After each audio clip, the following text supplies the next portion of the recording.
ये कहानी उन दिनों की है जब सादोम और आमोरा में आग और गंधक का बारिश आसमान से हुआ था।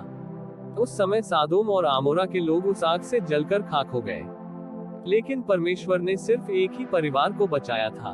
परमेश्वर ने उस परिवार को क्यों बचाया? इस कहानी में बहुत से ऐसे रहस्य छिपे हैं जो सुनकर आपको विश्वास ही नहीं होगा। आज हम उसी परिवार की कहानी सुनने जा रहे हैं।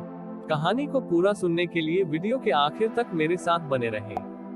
कहानी अच्छी लगे तो वीडियो को एक लाइक जरूर करें, और बाइबल से संबंधित कोई जानकारी चाहते हैं तो कमेंट सेक्शन में कमेंट जरूर करें। तो चलिए कहानी की ओर आगे बढ़ते हैं।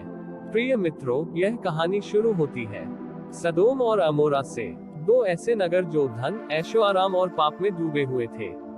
वहाँ का माहौल ऐसा था जैसे हर घर में बगावत, हर गली में व्यभिचार और हर दिल में अभिमान। ऐसे बहुत सारे पाप उनके द्वारा किया जा रहा था। परमेश्वर उन सारे पापों को देख रहा था। उन सारे पापों को देखकर परमेश्वर का धैर्य टूट गया, और तब ऐसा हुआ कि आग और गंधक का भयंकर बारिश आसमान से बरसने लगी। लोग इधर उधर भागने लगे, जोर जोर से चिल्लाने लगे, लेकिन देखते ही देखते पूरा नगर चंद घंटों में जलकर खाक हो गया। ये था परमेश्वर का क्रोध और पाप का परिणाम। लेकिन इसी विनाश के बीच एक व्यक्ति और उसका परिवार बचाया गया, लूत और उसकी पत्नी और उनकी दो बेटियां। लेकिन स्वर्गदूत ने साफ कहा था, पीछे मुड़कर मत देखना। पर लूत की पत्नी का दिल अभी भी उस सादोम और आमोरा से जुड़ा हुआ था। उसने भागते वक्त पीछे की ओर मुड़कर देखा, और बस एक झटके में नमक का खंभा बन गई। अब लूत और उसकी बेटियां, तीन लोग अकेले रह गए, और वो भी एक ऐसी धरती पर जो अभी आग और राख से धू धू कर रही थी। वे भागते भागते एक पहाड़ पर पहुंचे, और जोआर नामक नगर में कुछ समय उन्होंने बिताया। पर उन्हें डर सताने लगा, कहीं यहाँ भी परमेश्वर का क्रोध न बरसे। इसीलिए वे एक वीरान गुफा में चले गए। जरा कल्पना कीजिए, चारों तरफ सन्नाटा, कोई इंसान नहीं, कोई उम्मीद नहीं, बस लूत और उसकी दो जवान बेटियां दुनिया से कटे हुए। एक रात गुफा की दीवारों में हल्की सी फुसफुसाहट हुई। बड़ी बेटी ने छोटी बेटी से कहा, अब हमारे पास कोई पुरुष नहीं है, सारी दुनिया शायद नष्ट हो चुकी है, क्या हमारा वंश यही खत्म हो जाएगा? तब छोटी बेटी ने कहा, हम क्या कर सकते हैं?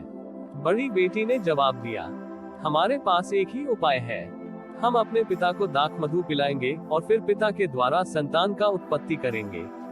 छोटी बेटी ने कहा, ऐसा करना तो पाप है। उनके मन में भय, भ्रम और निराशा का तूफान था। जब रात हुई तो लूत की बड़ी बेटी ने अपने पिता लूत को बहुत ज्यादा शराब पिलाई। वह इतना नशे में था कि उसे कुछ पता नहीं चला।